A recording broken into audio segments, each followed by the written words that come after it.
1970 Dodge Charger RT 440 Magnum automatic transmission.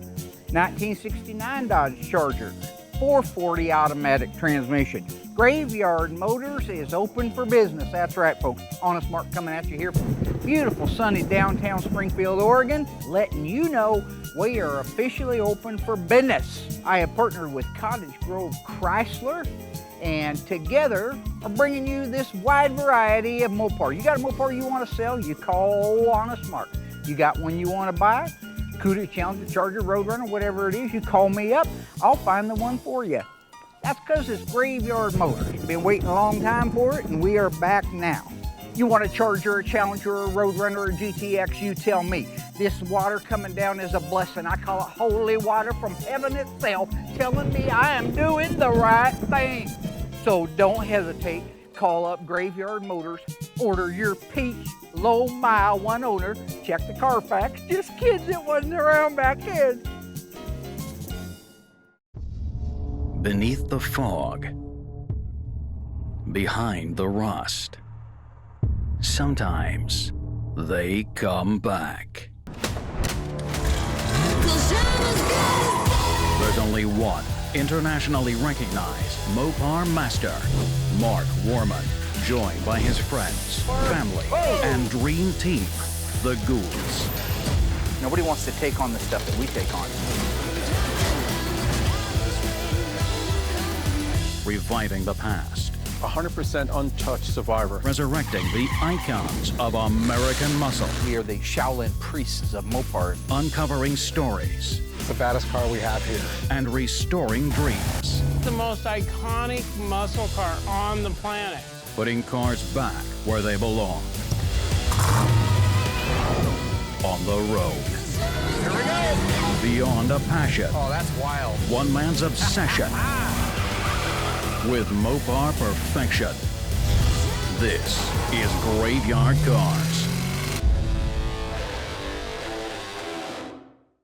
One of the very first cars I bought so far for Graveyard Motors is this 1970 Cuda. This is an original 1970 Cuda 446 barrel automatic transmission, one of 853 made. It's loaded with good stuff. It's an axle package car, 355 gears, AM8 track. It's got the rally instrument cluster. It's got the standard white seat like we just did in Cindy D'Agostino's car. Most importantly, it's FC7 in violet, so it's a good car. The car has a great history to it. There's a photo I've got of that car in 1972 with the graduating class from a military school standing around it. It is the neatest picture. I love that kind of history. The whole town knows about this car, where it came from. That car's worth around 40 to 50 grand the way it sits right now. Now, this car sat in a barn in Michigan for many decades, and it was not well protected. And as a result of that, we have a seized up engine. If it turns out that the engine is not savable, take that number of, say, 40 to 50 grand and make it 20 to 30 grand because it doesn't have the original engine. So I've got Doug and Marty disassembling and finding out where is the stuck point. Is it up high in the valve train? Is it in the cylinder heads? Is it down below the deck? Is it the pistons in the cylinders? Is it the crankshaft? This car looks like it was not well protected, and we're gonna find out. Definitely been rodents in here by the looks of those wires. Rodents? Yeah, there's teeth marks all over them. They've all been chewed in half, huh? Oh, it's coming off in one piece. When we first got the car in, I did have Doug take a breaker bar out there to it and try to at least see if it would move or budge. It's very important that an engine turns over and rotates. It's not all there, though. Well, I got 90% of it. Looking at it, it looked like it was drug up off the bottom of a riverbed, so I really had no hope that it would turn over, and it didn't. At this point, what I'm hoping to do is continually take parts off of the engine to a point where we can get the assembly to rotate. We can take a look at the valley and make sure it's not freeze cracked, things like that, so that I can describe it accurately when I go to sell it. Because if I tell you something's rebuildable, it needs to be rebuildable. Because I stand behind all of my sales. If I sell you a car and it isn't what I said, I'll give you your check right back and pay shipping both ways. I don't play games. I'm here to sell the cars and make people happy, make sure that they know what they're buying and that it truly is what they're buying. Some critter's been in there, stoking away for winter snacks. Oh. I'm not sure what kind of nuts those are. My guess is It's been parked in a bad environment for a long time with rodents all over this thing, nesting throughout the car, relieving themselves at will. That's why things like the valve covers are rusted completely out.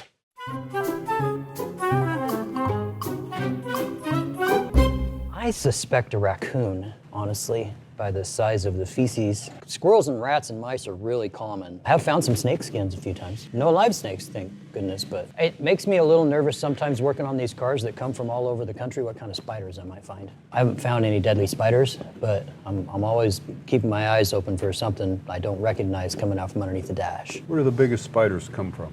Probably Midwestern tarantulas. Their legs are bigger than the big spiders we have here in Oregon. Okay, here's our plan now, Marty. Okay. I'm getting some bigger tools. Oh, I love that tool. We're gonna try to pry this exhaust manifold off. Just be an animal and take it off? No, we're gonna add some heat. So in this case, one of the exhaust manifold bolts was fused to the manifold itself. So the only way we could get this apart was to use heat from a torch. I like fire. Okay, so what we're gonna do, get the torch going, we're gonna melt that bolt out of there and pry that exhaust manifold off there. That's our goal. Let's see if it works. Wish us luck. We're going in hot.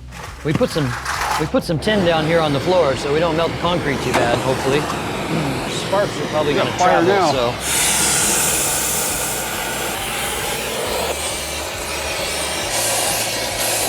Got a pry bar ready, Marty?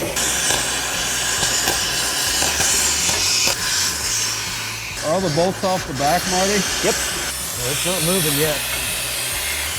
There it moved.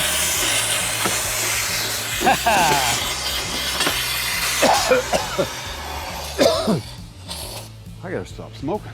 Ooh, I got it. Thank you, Marty. Nice. Yeah. That's one way to get a manifold off. Where's the marshmallows at? So you notice Mark isn't here to enjoy the aroma of all of the burning rat urine that's coming out of this engine as we're heating it up. I guess he's working with Josh in the metal shop right now. That's real convenient, isn't it? All right. The operation was a success. I'm impressed. I wasn't sure that was gonna work. Okay, so we got your side opened up. Now, let's see how my side goes, right? Here we go. See if mine will pop off there. Sweet. 2 for 2. Look at that.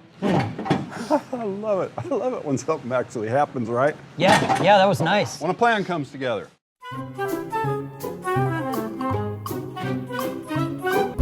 You know how these engines aren't exactly in the middle of the car. That side's a lot closer to the shock tower than this side is. Oh, you're saying my side was easier? No. What was? Well, yeah, your side definitely was easier, It's the steering box. The steering box causes the engine to have to shove over to the right. Right. A couple inches. But my manifold won't clear the studs on the side of the head. Ah. We're gonna have to lean the motor about 1/4 of an inch to get that manifold off of the studs so that we can get to the head bolts, because the head bolts are right underneath that exhaust manifold. That is correct. Thank you, Marty, for that. Okay, another valve cover off. Look at that. It's all in one piece. I don't think we can salvage this one. More junk. Today, Josh is going to be installing the firewall and upper cowl panel on a 1970 Cuda. This is originally a 383 4-speed car. We've featured it in past seasons several different times as we go through all the different metalwork. It's just such a large project that we wanted to be able to share with the audience exactly some of the steps that we've had to do on this car and how to do them. So just to set up a quick reminder on what car this is, Doug and I a few years ago had found a Cuda in the Craigslist ad online, and it was in Eugene, so we went over and checked it out, and that's the car, the one that we bought and drug back. Now, when we got this car, it was really rusty. As I had mentioned, we did a lot of metal work. We've shared a lot of it with you. Last season, we replaced the main floor step welds, under seat pan. I think at that time, Josh showed everybody how the POR15 works. We had thought the right frame rail in the rear was okay originally, but it was buckled at some point and straightened out, and they can lose their integrity. So we very carefully had him dissect that rail out of there and install the new one without affecting those other panels. But that kind of catches us up to where we are now. So now that we have the car structurally sound with those panels replaced, we can take out the firewall and the upper cowl panel, which need to be replaced. We have a slight advantage over the way the factory did it, in that we're only doing one car, right? We're not doing a million cars. Originally, those panels in between the upper cowl panel and the firewall had very little paint on them, and that's why I like this one rusted out. We have the advantage of going through there and scuffing it and painting it and jamming it all pretty. Yeah, it's not OEM, but it's nice and it's gonna last. So before we married the two panels together, we had Will mix up the FJ6, jam all the parts, get them ready, and now it's back out, and that's where we're at right now with Josh. So right now I'm throwing some screws in our upper cowl and firewall. This is gonna go ahead and set it in place. I've already done a pre-fit, and now that I've pre-fit it, I'll go ahead and weld them together before installing them in the car. This way I am able to weld completely across the front because I have full access from the bottom. That way it'll have the factory appearance that this was never replaced. This is a new thing for me. This is the first firewall I've had to replace while I've been here. This car is extremely rusted out, and this is one of the casualties of all the rust. But it's turning out really good. I'm really happy with it. All right, now that I've got this all screwed together where it needs to be, it's time to weld it together. So the first thing I'm gonna do with this is I'm gonna do a couple spot welds on the bottom and the top of this to anchor it in place. I can't just go ahead and straight weld it. If I weld from one side to the other, there's a good chance I could break a screw from the metal moving, and then all my pre-fitment would be worthless. Now, if you go back and you look at any old footage of the manufacturing plants for these cars, they had big spot welders, not like the stuff we have. Stuff that we have works great, but it's designed for repair. It's not designed to be building cars. When you have a spot welder that's designed to be building a car and a million just like it, it's a huge piece of equipment that can get anywhere. It has long tongs that can reach anywhere. What we have to do, because we have the advantage of those panels being off, we can duplicate all those spot welds just like it, same effect, just not the exact same process. So we can go through now very carefully and put all of the factory spot welds in all the factory locations so you'd never know somebody was there. All right, now that's all welded, time to get it installed. So what you're looking at right here is the replacement new firewall from about here down. Well, what you can see is this lip all the way down to here. This is all brand new. The upper cowl panel is his original upper cowl panel, but has patches in it in different areas because it did have rust. Some of these pieces along here are even new. He had to metal finish them off so that when we were finished with it, we still had his original numbers, his original panel, but it would have all the rust repaired on it and it would go on and fit like it's supposed to. Now, when you saw us do the catalog Cuda, the 71 Hemi Cuda, that one was different because we weren't preserving anything on it except for the inner structure for the roof. This one, we had a lot of metal that we did want to, even though it looks like we're doing a ton, we still had a lot we wanted to preserve. So this kind of threads together more like a puzzle, and that's why I want to show you this. Firewall, new. Upper cowl panel, original.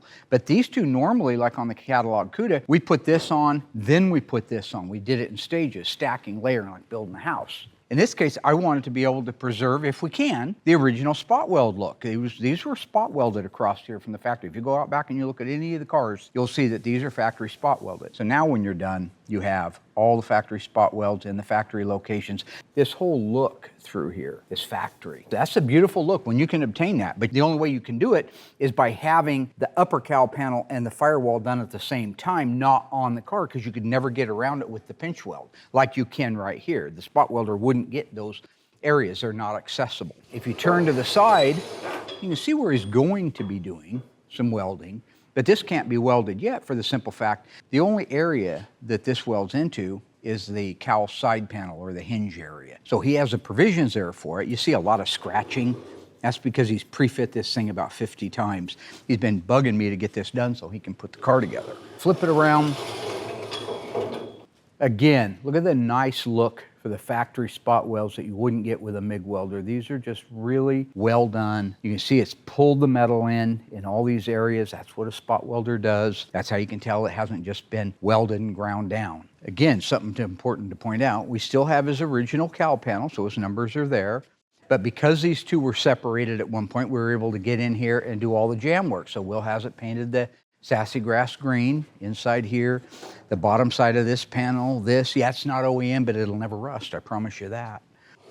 So overall, what you're looking at is a complete firewall and upper cowl panel that needs to be grafted onto the car. And there are so many intricate intersecting points when you put an assembly like this in where you still have original aprons and you still have original cowl side panels that I wanted to show you exactly how that threads into place, and then I can cut him loose and get that welded up. Now the firewall and upper cowl panel. They're gonna come over here. It's gonna take two guys. I'm probably gonna end up helping him at this point if Wills doesn't have time. It's gotta go up in the air and it's gotta come down. As a unit, it has to be woven in between the inner fender and the cowl side panel. It's gonna weave down, come down through here, wrap around this thing. That's where all those spots are I was showing you that needed to be welded are. This is the most difficult way of doing one, but when you're done, it's also the least obvious way of doing one, the less footprint that we were ever there. See, normally, like I said, on the catalog Cuda, these were all new. New front frame rails, new AMD inner fenders, new radiator support, new everything. So at that point, you can put the cowl in, get it all in place, do all your spot welding, and then move forward. In this case, these are great established values. They're good original parts. We're gonna try to do the old bewitch trick where you pull the tablecloth out and leave everything sitting there. We're doing the reverse. We're gonna take the upper cowl panel and the firewall, and we're gonna slide them into here. The intersecting points are here. Some of it will also be MIG welded. But this welds to the cowl and upper panel, as well as this stiffener brace gets welded in. You can see where they were originally. This is the windshield reinforcement or the A-pillar reinforcement area right through here. Now it'll weld down through here, which is your A-pillar corner. This is the upper part. This is where the hinge goes on. You can see these are the hinge mounts right here. This is the area that usually rusts out on a lot of E-bodies and B-bodies and A-bodies, so we put the entire piece on here. All the way down through the cowl side panel, all the way down to the bottom where it's going to meet into this right here, which is your floor pan, and the same thing on the other side. Because this ain't no GM poop box. This is a unibody Chrysler product, and every single one of these areas collectively build the structural integrity of the car. Each one relies on the other one to get stronger and stronger and be able to resist a collision, hold the door square in the car, the things that have to happen. So once we get that cowl panel in place, I'll show you how we're going to weld it together. You can already see a lot of the plug weld holes that provisions have been made, but you can also see a lot of the original spot weld holes that he's gone off center on. In here, to hold this thing established before he cut the original cowl side panel out, you see he's welded in this angle iron brace. It goes from A-pillar to A-pillar. It's exactly in place and welded while the cowl is in it. You don't want these things collapsing a little bit or going out, because then you would have to remeasure, rehang everything to be able to move forward. In this case, we know what we had in the way of an established value. So we're gonna run it over there. We're gonna put the cowl panel in it, get it welded into place. At that point, he can move forward with fitting doors and fenders, doing final welding on wheelhouses and quarter panels. So I will go get him and we'll get her done.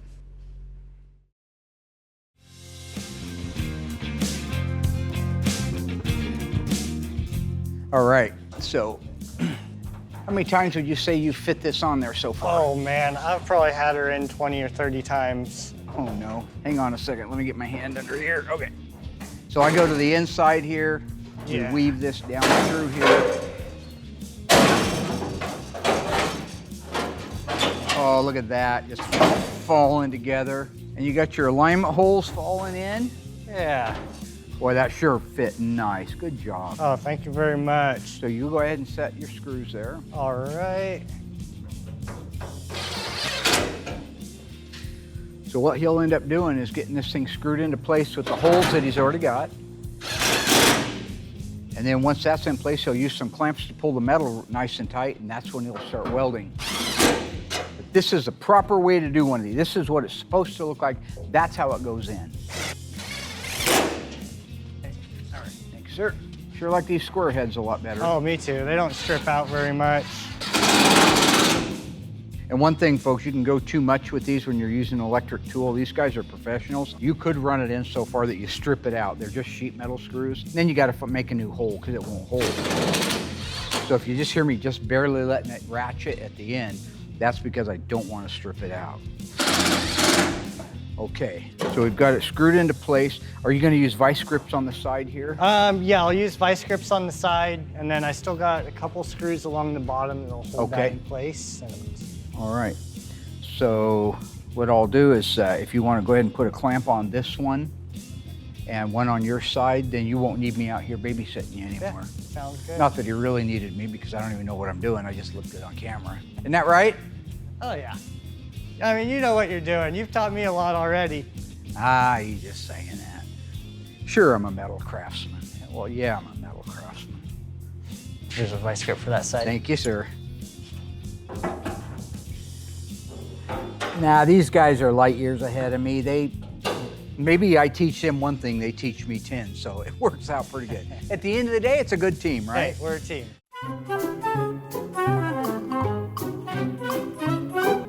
So I'm okay to blast out of here. You're gonna do some MIG welding on the big holes, spot welding where you can. So he's gonna come through here where you see these big holes, and he's gonna do MIG welding. Again, he's gonna get it nice and tight up against there. And then once it rounds this panel here where the upper cowl panel meets the cowl side panel, he'll spot weld all the way through here, and then he will call me back out. He won't need to, but you can go ahead and put in your baffles. Okay. And now once you have your baffles in place and you have, of course, what you're saying, you're gonna start moving towards the back, which is putting the quarter panel on, right? Okay. Yes. Wheelhouse, fitting it to the wheelhouse, all that. Yep. And the only reason he hasn't done that yet is because he has to have the door in space where it belongs. And to do that, you have to have the fender in space. And to have the fenders in space where they belong, you gotta have a cowl panel in place. Oh, yeah. So we did it a little bit unorthodox, but this is so much better repair than if you just panel for panel for panel. Because right now you'd never know that we put a cowl panel or a firewall on this car. No, I mean, I've got her looking as factory as possible. So I am going to leave you with that, my friend. Sounds good. Thank you for your And I'll help. be I back. always appreciate it. You're welcome. Kind of stuff we do.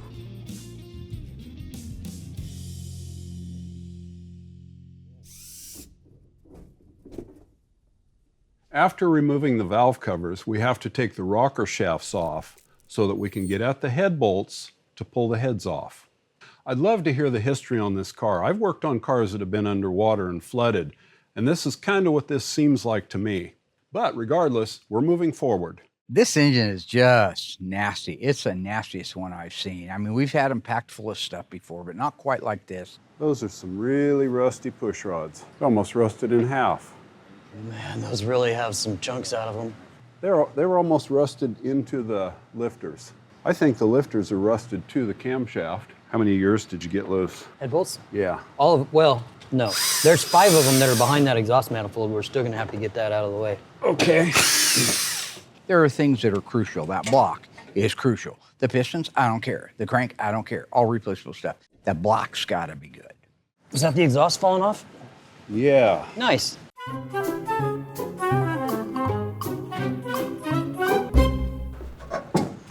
Another nut. That one's kind of pretty. What is it, an acorn? Oh, what kind of nut is that? I think it's an acorn. You guys know what kind of nut that is? What was the answer? Stay tuned. Stay tuned. What kind of nuts are these? When you're selling a car, you want to get the highest dollar that you can for it, and you also want the people on the other end to know what they're getting. My thought is put a car together so it looks like a car. People can see what they're buying. I can walk around it, inventory it, and describe it honestly. So that's why I'm putting these cars back together again, just for the purpose of selling them, but we're not restoring them. Looks to me like both of us have got a stuck valve on one of these heads, Yeah. on each of these heads. I am really curious what the cylinders are gonna look like in this. Yeah. And the bottom end. I'm not sure where this thing's been sitting, but I'm also curious what's gonna come out of the oil pan with this having been opened. Wonder if it even has oil in it. Nope. No oil. Lots of rust. There's a lot of rust on that dipstick. Dang, No oil. Somebody just didn't love it, right? that's for sure. Whoever had this for a while fell out of love with it. Oh, I guess people get busy in life, right? Yeah, I don't know how they could have fallen out of love with this thing though. No kidding. Oh my God, no Oh, look way. at I can't believe that. It came loose. Look underneath that head. There we go. We'll see what's inside. Oh, Wow. God, look at the corrosion in those cylinders. Look at that. There's Something's missing. Ho, you were right about the valve. I've been working on cars my whole life, and I gotta say, I've never seen anything like this. Each one of the cylinder heads was missing a valve, and one of them, I can't even see it inside the cylinder anymore. Maybe that's why it got parked. I think it just rusted and fell off, personally. I can't find the valve. It's not there. Oh, look at that piece. What is it? That is a flake off of the top of that valve. Metal head gaskets. Look at that, Marty. That's pretty cool. I'll bet that's original.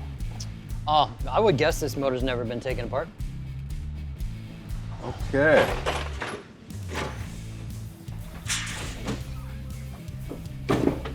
Sorry, Mark. I broke it. Man, those spark plug wires are tougher than you'd think. Yeah, they are. Not too tough for a squirrel, right? Nope. Coming up, Dougie and Marty are going nuts to save this 440 6-barrel engine. There's a lot of rust in there too. Meanwhile, in metal, Josh continues to forge ahead on a different 1970 Cuda, while the team battles the ravages of rust on 2 different 70 Cudas. Mark wonders if the investment car he's been banking on is going to pay off. If I didn't know about a block, I wouldn't pay for a numbers car. All right, so today, getting ready to weld the firewall in. You saw me and Mark throw it in yesterday. It went extremely smooth.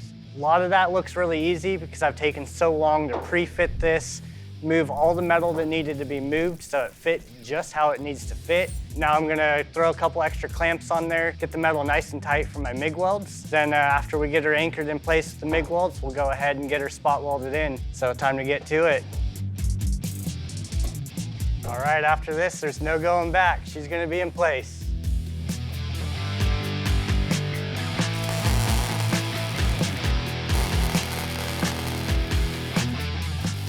Something that I've grown to appreciate a lot is the metal shop team. These guys are from all over the place in the world of collision. One guy was a specialist on Chevrolets, another one did Hondas, but they bring a lot to the table when you have that much experience. I still learn things today, ways to get things done that are the path of least resistance and the best end result. That's what you see when you see all of these guys working on a car together.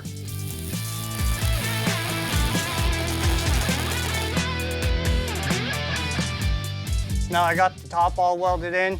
Gonna go do a couple plug welds on the bottom to get that all anchored, and then it's time to spot weld.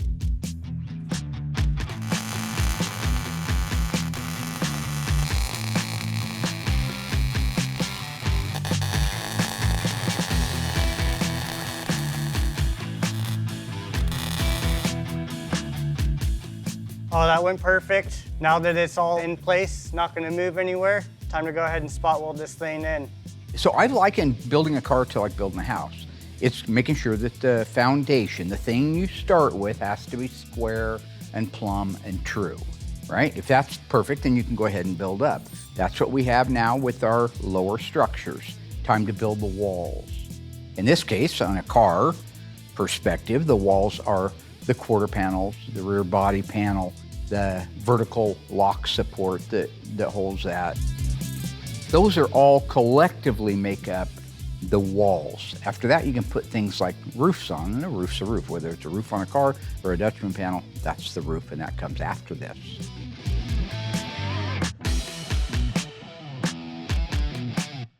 The quarter panels have been on back order for the 70 and 71 Cudas. So what you see Josh doing now is converting the 72 to 74, which is available and we have in stock, over to be a 70-71 style. And the only difference between them is the side marker. So what we do is go out back, cut out an old quarter panel that we know we're going to replace the whole thing on, cut that out and graft it, metal finish it off nicely on the quarter.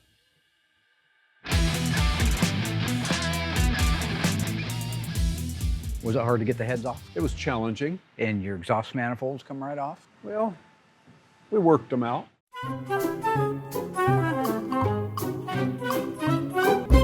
Oh, looks like a lot of caca in there.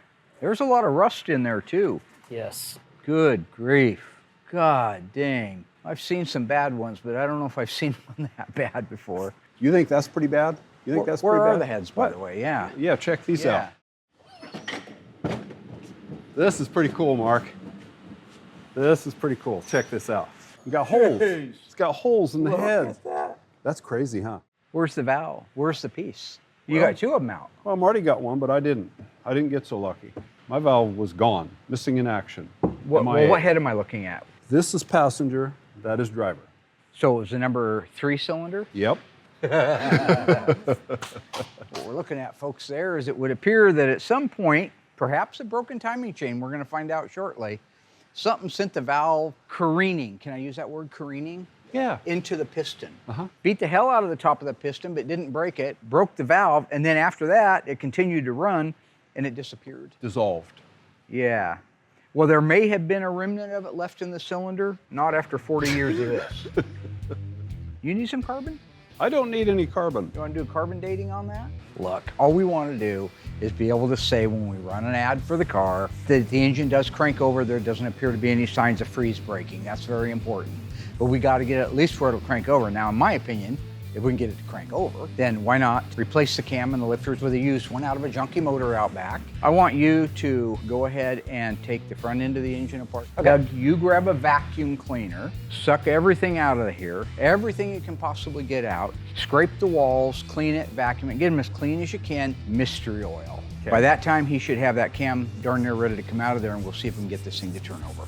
Okay. Meanwhile, right I'm on. going to go back and I'm going to work on a 1970 Cuda tribute car that's getting a lot of metal work on it. All Or right. not. Gentlemen, come get me when you're done. I got work to do. I'm a businessman.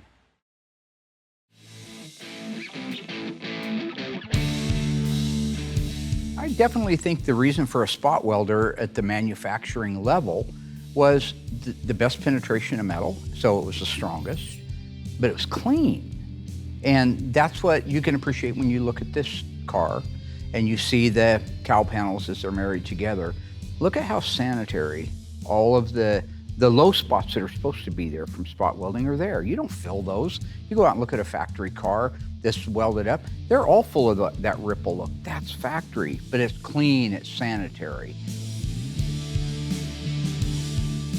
Standing back and looking at it, you can appreciate why the manufacturer did it the way they did it and why we're trying our best to emulate what the manufacturer did.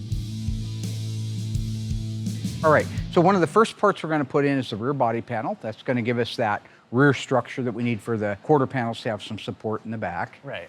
After you put this in place, you want to put your vertical lock support in place. And you can see very clearly that's just going to weld to the floor. Going to weld in through here, and it's going to go something like that. I'll show you that now because once you put the body panel on, you won't be able to see it. That's basically how that will go. But in the meantime, we've got our rear body panel. If you look, we have all of our provisions and everything. These are the wire loom provisions. Good job, by the way. Why'd you grind all these off for? So I can spot weld it. So we can spot weld it. I like that. Yeah. Yeah, he cleans the metal off anywhere there's going to be a spot weld or if there's going to be a MIG weld. So that's why you see all these through here. Up here you see all of these holes. This is for the sole purpose of plug welding. Right. Is that correct? Yep. And then of course, when we go up here, classic 7071 taillight panel, there's nothing in here because this is our trunk opening eventually. Our trunk comes down and closes over that. Are you ready to place the first piece? Yeah, I'm ready. And in fairness, he has pre-fit the heck out of everything, but this is our last pre-fit and then weld. So why isn't this ground down? If you're gonna spot weld in between here, how come this side isn't ground? It'll burn through the paint. Then why would you do that side? So Because I need the spot weld on the outside and the inside where it's gonna connect. Well, you're the boss. Okay, so that goes right there, and then I got my screw hole.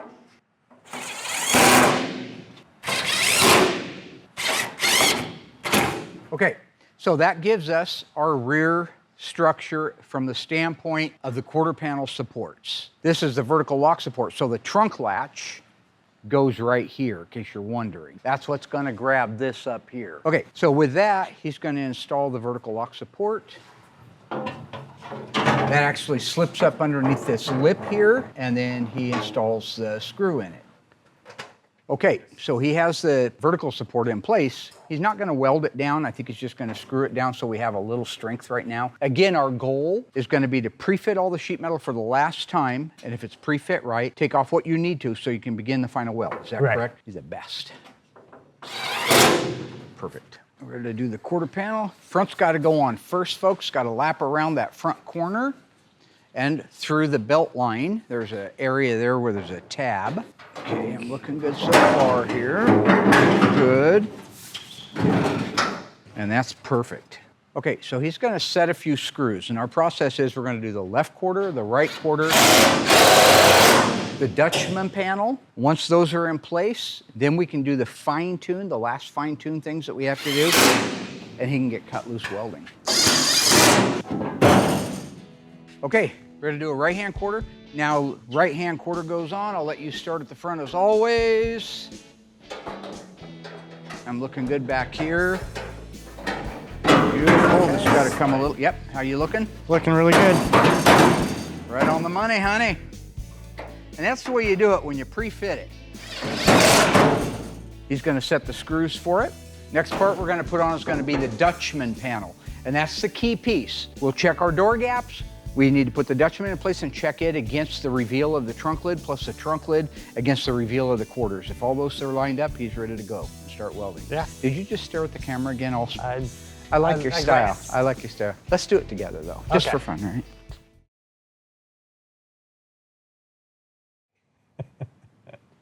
That was good. All right, let's put a Dutchman panel on. All right. Okay, so this is gonna be the Dutchman. He's gonna pass it through to me. We can't close the trunk lid right now. So he's just gonna pass it through, go up under here and slide it, right? Just a little bit. Just slide her on into place. Then it's gotta come back over this lip. Okay, hang on, get crazy. You guys who body men get so damn crazy. Okay, I'm in position.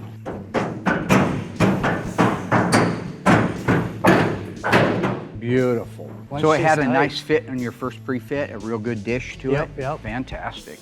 Okay. So once I get that clamped into place, we'll have nice tight gaps, get these quarter panels sucked in the rest of the way, and they'll be ready to weld. Okay, so basically where we're at right now is he can run his screws and his clamps back into place.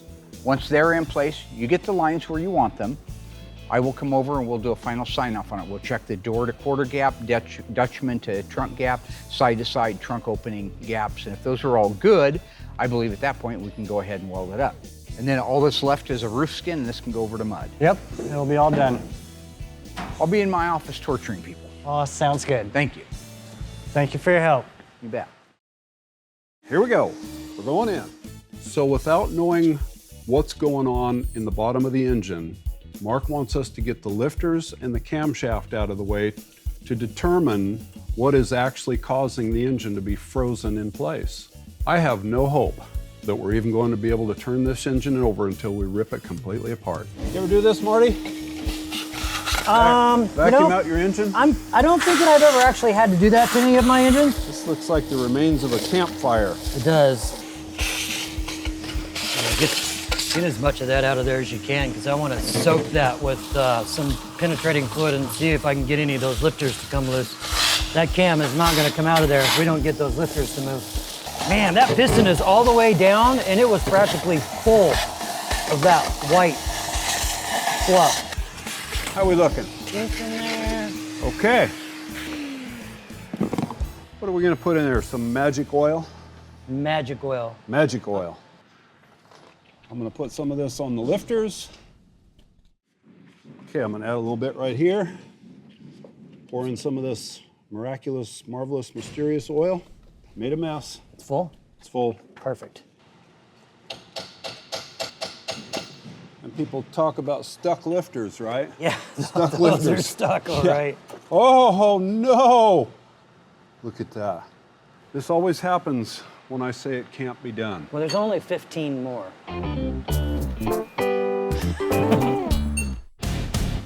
Still to come. Can Dougie and Marty achieve the miraculous? It's not a waste of time because we know what the answer is. But is this engine headed for the salvage yard? At this point, I just need to sell it and tell him what we got. Will Mark recoup the costs of his investment when a numbers matching Mopar may be dead on arrival? If I didn't know about a block being rebuildable or savable, I wouldn't pay for a numbers car. Find out when Graveyard Cars returns.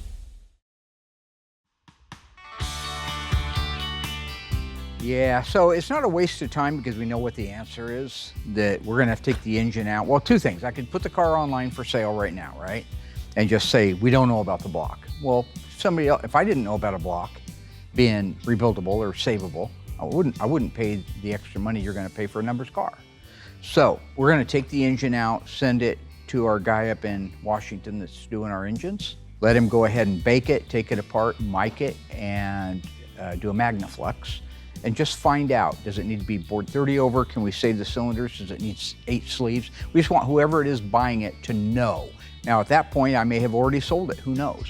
But I will sell it with the numbers matching engine if the engine can be saved. And if it can't, then I'll sell it as a non-numbers matching engine. But either way, at least now we can give the honest answer to whoever's gonna buy it. So it wasn't a complete waste of time. Take a bow, you guys did good. Bow? Sure, there you go, yeah. Thank you. Go ahead and clean the mess up. You can take that out to the rack, get the engine out of it. We'll call our guy up north and see if we can't get that engine rebuilt. So our 70 Cuda, he now has all of the back sheet metal on it and is ready for me to sign off so that he can do his welding. He's doing some final adjustments on the hood, so I can sign off on that in a minute. I just saw a couple of things earlier. But I wanted to show you what I come out here and look for to make sure he is okay to do the welding on it. I walk up to a car like this, and I eyeballs it. I get my eyes on it. I walk around. I make sure that my reveal from the bumper to the rear body panel is the same from side to side. And it is, which is better than the factory ever did, by the way. This, by the way, isn't the final bumper that we'll be using, but it is an original bumper. We wanted to make sure that we had the fit to an original bumper. Although the AMD bumpers are beautiful, I still like to fit everything to an original part just for the fitting purposes. How does it fit against the trunk lid? We have the trunk lid in place. How's our line? Our line is great. Let's look at the bottom, the other portion, this crazy valance panel. How does it fit coming this way? How does it fit going that way? It should have a datum plane where it just comes up in here like that right there and ends in the bottom of that bumper. That's the way it's supposed to be shaped. So when I stand back and you guys take a look at that, everything is symmetrical. The valance to the bumper, to the rear body panel, to the trunk lid, so I know it's good. However, what if he compromised how the quarter panels fit on the car and we don't have good door gaps, or the back window, or the Dutchman? Those are the things I have to look at. So yes, I'm good on the back end of the car. Side to side, this is a good gap. They may have to use a little bit of filler in there. It doesn't show on TV, but I can see there's just like maybe a 0.5 millimeter here and there that would need to be cleaned up, but that's what they do in mud. There's plenty of room to do that. Same thing on this side. I've got a good line from side to side, so that tells me that quarter panel is matching up with that trunk lid very nicely. Now we can kick it over to the mudroom. We won't have any complaints from them because all of this work has been done. So originally my plan was just to send the engine out to the machine shop, let them bake it alive and get everything freed up. But I know for a fact I'm not gonna build the engine myself. I don't want to. If I sell the car to somebody and they want me to restore the car, that's a different story. But at this point, I just need to sell it and tell them what we got. So we need the pistons out. So I decided we would get the engine out of the car, put it on a stand. I cut Dougie loose with a drill bit and we began drilling the pistons. And then you could collapse the piston down on the wrist pin, get the shards out of there and free it up. We did get it all cleaned up, numbers matching engine, no cracks in it anywhere. 3 of the cylinders probably will need a sleeve. The rest of them look like they would bore 30 or 60 thousandths and be fine. So now I can at least say you've got a numbers matching engine that's rebuildable. So it was well worth taking the time to do it because now I can advertise a car that reflects exactly what you're buying.